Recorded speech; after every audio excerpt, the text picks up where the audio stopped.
लोखंडे को 1 साल के लिए विक्की जैन छोड़कर क्यों चले गए थे? क्या रही इसके पीछे वजह, जिसकी वजह से विक्की जैन ने मुड़कर नहीं देखा 1 साल तक। और उस 1 साल में ना ही उन्होंने अंकिता को कोई कॉल किया, ना ही कोई मैसेज किया और ना ही कभी मुलाकात की कोई बात हुई। अंकिता को यह भी नहीं मालूम था कि विक्की कहाँ है, कैसा है। और उसके बाद विक्की फिर से वापस आए, न जाने क्या हुआ और अंकिता को शादी के लिए प्रपोज कर दिया। इस पूरी कहानी को मैं आपको बताने वाली हूँ। वो अगर आपने सब्सक्राइब नहीं किया है तो जल्दी से कर लीजिए, ताकि सारी की सारी लेटेस्ट खबरें आप तक पहुंचे जल्द से जल्द। अंकिता लोखंडे से खानजादी बातें कर रही है। खानजादी अंकिता के बीच में, ठीक है, विक्की ने खानजादी को ड्रैग जरूर किया उस फाइट में, लेकिन इन दोनों के रिश्ते में कोई असर पड़ता हुआ नहीं दिखाई दिया।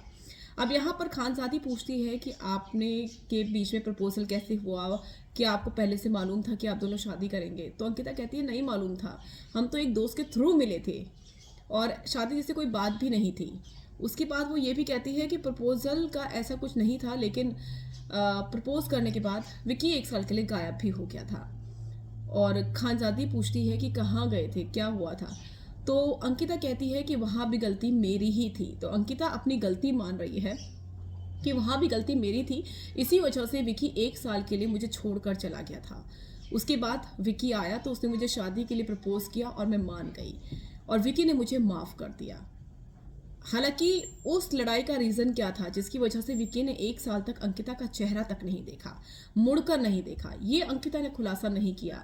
लेकिन ये बहुत बड़ी बात है कि अगर विक्की पहला भी पास्ट में ऐसा कर चुके हैं और बाहर भी इनकी लड़ाइयाँ हो चुकी हैं, जिसकी वजह से विक्की गुस्सा होकर अंकिता को छोड़कर चले गए थे।